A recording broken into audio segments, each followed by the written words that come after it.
क्यों नहीं गुजरात बन पा रहा है? जन स्वराज, जनता का सुंदर राज। हम लोग कहाँ किसी को कह रहे हैं कि किला भेजना है, नहीं भेजना है। किला की तो बात ही नहीं हो रही। यहाँ तो जनता का सुंदर राज होना चाहिए। कुंडली मार के बैठ गए हैं। जब कुंडली मार के आप बैठते हैं तो लोगों को लगता है कि नहीं भाई मेरा सरकार नहीं है, ये तो हम लोग के राजा हो गए और हम इनके गुलाम हो गए। ये एहसास जनता के अंदर है और इसी चीज़ को तोड़ने के लिए आज जन स्वराज की स्थापना हुई। सीमित नहीं है, वो असीमित है। एक चुनाव कहाँ, वो तो 243 पर लड़ेंगे। सीमित नेता ही ना अपने आप को चैलेंज करता है कि आइए आप समस्तीपुर से लड़िए।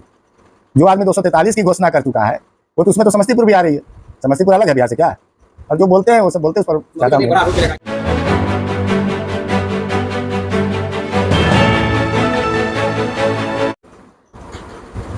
2025 विधानसभा चुनाव आने वाले कुछ महीनों में होने वाला है और आप भी कुमरा विधानसभा से दावेदारी पेश कर रहे हैं। क्या कुछ एजेंडा रहेगा? हम लोगों का एजेंडा जो अभी तक 35 साल से सरकारें चल रही है वो पूरा नहीं कर पाई है, उसी के एजेंडे को लेकर हम लोग जनता के पास जाएंगे। क्षेत्र में घूमते हैं, क्या कुछ कमियां नजर आती हैं? कमियां तो बहुत सारी हैं, लेकिन जो ज़रूरी सुविधाएं सरकार को देनी चाहिए, जो 5 चीज़ें हैं, शिक्षा, स्वास्थ्य, सड़क, जल, और जो जनता चाहती है कि किसी की सरकार बनाए तो हमको ज़रूरी सुविधाएं जो वो अभी तक पूरी नहीं हुई।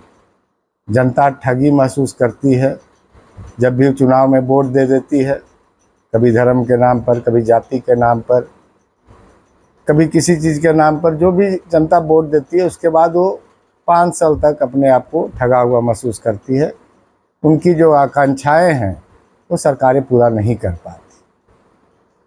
कुमरा विधानसभा से आप दावेदारी पेश कर रहे हैं। कुमरा विधानसभा लगातार भारतीय जनता पार्टी के एकदम गढ़ रहा है, वहाँ तो वो चुनाव हारी ही नहीं है, तो मुकाबला बहुत ही कड़ा होगा। कैसे उसको देखेंगे?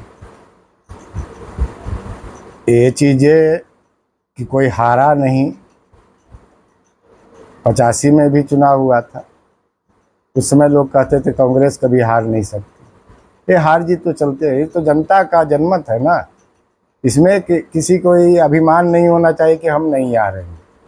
जनता जिसको चाहेगी लाएगी, जिसको चाहेगी हराएगी। बीजेपी के गढ़ को भेजना बहुत ही मुश्किल होगा, क्योंकि लगातार अरुण कुमार सिन्हा विधायक रहे हैं और लगातार काम कर रहे हैं। आप करेंगे कुछ काम ही नहीं करते हैं।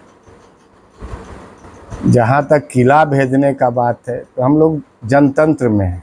हम लोग कोई राजतंत्र और किसी शासक के अंडर में नहीं है ना कि किला भेजना है हमको। किला तो बना हुआ नहीं है, ये जनता का राज है, जनता का शासन है। हम लोग जनता के लिए सुंदर राज की कल्पना कर रहे हैं। सुंदर राज हो, इसीलिए जन स्वराज आई है ना। हमारे नेता क्या कह रहे हैं? जन स्वराज, जनता का सुंदर राज। हम लोग कहाँ किसी को कह रहे हैं कि किला भेजना है, नहीं भेजना है। किला की तो बात ही नहीं हो रही। यहाँ तो जनता का सुंदर राज होना चाहिए ना। आप जनता के लिए जो दायित्व है आपका, जनता आपको चुन के भेजती है तो उस दायित्व को पूरा कीजिए ना।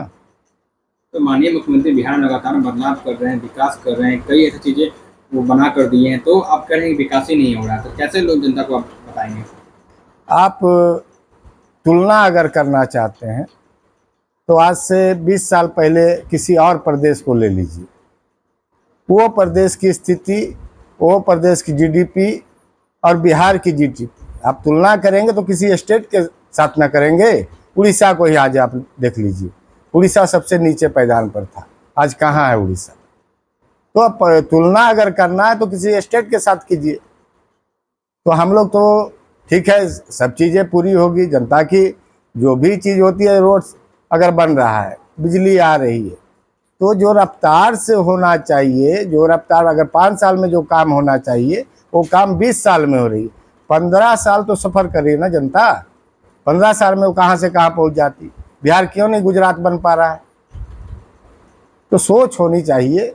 हम कहाँ कह रहे हैं कि नीतीश जी काम नहीं किए, काम तो किए ही हैं, लेकिन जो रफ्तार होनी चाहिए उस रफ्तार के अनुसार काम नहीं हुआ। जन स्वराज का बैनर पे आप वोट मांगेंगे, जन स्वराज बिल्कुल नहीं आई है, लोग भरोसा कैसे जताएंगे लोगों को? जन स्वराज नहीं आई है, लेकिन नेता लोग इसमें पुराने हैं। आज आरसीपी बाबू हमारे हैं, संगठन के मास्टरमाइंड जिनको कहा जाता था। आज प्रशांत किशोर जी हैं, जो कि कितने राज्यों में सरकारें बनाई।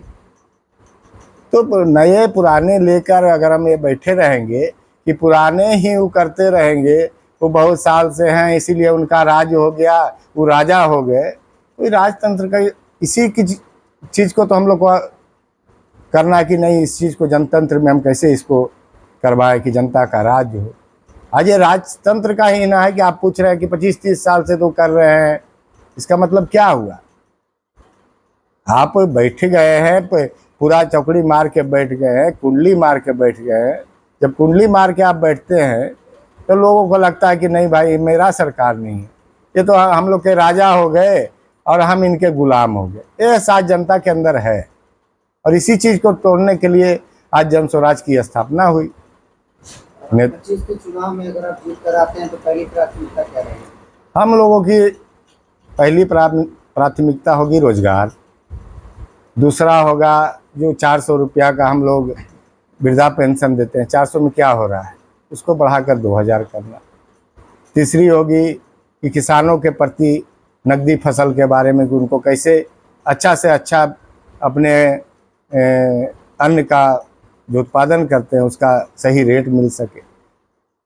चौथा है कि जो बच्चे आज कॉलेज, जो 15 साल से नीचे के बच्चे स्कूल में जो पढ़ रहे हैं, उनको बहुत सारी गांव में जाइएगा, आप लोग तो पत्रकार बंधु हैं, आप लोग जाइए देखिएगा कि वो लोग सिर्फ खिचड़ी के लिए स्कूल जाते हैं और स्कूल से लौट के चले आते। तो वो सब सारी चीज़ें जो बुनियादी सुविधाएं जनता की है, वही सुविधाओं को हम लोग प्रदान करेंगे।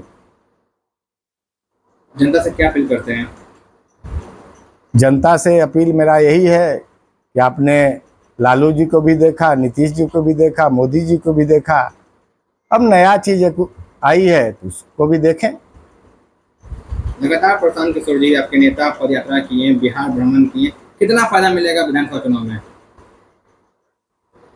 जहाँ तक फायदे की बात है तो आप लोग भी घूम रहे हैं। जनतंत्र में जो होता है वो जनता का ही आवाज़ होती है। जो भीड़ देख रहे हैं, लोग ऐसे तो नहीं आ रहे हैं, लोग आ रहे हैं, लोग सुन रहे हैं, समझ रहे हैं, उसके बाद अपना मतदान का प्रयोग करेंगे। तो बिहार में इन दिनों अपराध काफ़ी बढ़ गया है, बिहार के एडीजी ने भी कबूल किया है कि हाँ अपराध बढ़ गया है। तो अगर आपकी सरकार आती है या आप अलायंस में सरकार बनाते हैं तो सब अपराध कैसे रोकेंगे? कुछ रोड मैप बना है?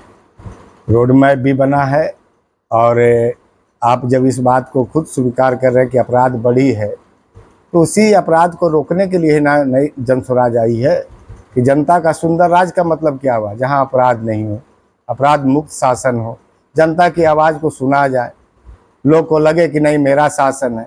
आज जितना भी भ्रष्टाचार बढ़ गया है उस सब का रोक हो, इसीलिए तो नई पार्टी बनती है। आज हम लोग का जन स्वराज का मतलब क्या है? जनता का सुंदर राज। इसमें कोई पार्टी तो है नहीं, ये जनता के लिए ही है और जनता के द्वारा ही बन रहा है। लेकिन ये भी बात से भी लोग चुप नहीं हो सकता है कि चुनाव के वक्त में तमाम दल के नेता बड़े बड़े वादे करते हैं, लेकिन चुनाव जैसे बीतता है तो फिर हम कौन आप कौन वाली बात हो जाती है। देखिए, जनता को तो ये समझना पड़ेगा, क्योंकि जब तक सरकार नहीं बनती है आप कुछ नहीं कर सकते। जन स्वराज की अगर सरकार बनती है तभी ना उसको देख करके ही आप निर्णय ले सकते हैं ना कि कुछ किया कि नहीं किया। पहले तो जनता से अपील करेंगे, पहले जन स्वराज की सरकार बनाइए, आप अपनी सरकार बनाइए। आज तो आप लालू जी को देख लिए, मोदी जी को देख लिए, नीतीश जी को देख लिए। जब आपके मन में था, जब हम लोग भी जाते हैं तो लोग कहते हैं कि भाई विकल्प है नहीं, क्या करें, एक तरफ गठबंधन है, एक तरफ एनडीए है। तो आज हम लोग एक विकल्प के रूप में जनता के सामने आ रहे हैं और जनता हम लोग का बहुत अच्छा सम्मान भी दे रही है, स्वागत भी कर रही है। उसकी इच्छा है कि एक ऐसी पार्टी बने जो जितना भी कमियां हो, आज जो रोजगार नहीं है, जो पलायन की समस्या है, जो पब्लिक का जो डिमांड है कि नहीं भाई हम कौन, आप चाहिएगा कि हम सूरत में जाएं, आपके परिवार बिहार में रहें, कोई नहीं चाहता। हर आदमी चाहता है कि हम अपने घर में रहें, रोजी रोजगार मिले, हम कमाएं, यहीं पर बाल बच्चा को पाले और अच्छा से पाले। यही है जन स्वराज। आपके नेता को समावी चौधरी जो कि सांसद है समस्तीपुर से, वो चैलेंज की थी कि आइए हमारे समस्तीपुर से चुनाव लड़ के दिखाइए, कौन कितना पानी है दूध सब मालूम चल जाएगा। हमारे नेता सीमित नहीं है, वो असीमित है। एक चुनाव कहाँ, वो तो 243 पर लड़ेंगे। सीमित नेता ही ना अपने आप को चैलेंज करता है कि आइए आप समस्तीपुर से लड़िए। जो आदमी 243 की घोषणा कर चुका है वो तो, उसमें तो समस्तीपुर भी आ रही है। समस्तीपुर अलग है। अमर कुमार सिन्हा हुआ, मैं जनस्वराज का एक कार्यकर्ता हूँ और अपनी पार्टी के लिए जो दिशा निर्देश मिलेगा उसको हम पूरा करेंगे। कुमड़ा विधानसभा से लड़ेंगे ना? हाँ, कुम्हरार से तो हमने अप्लाई किया है।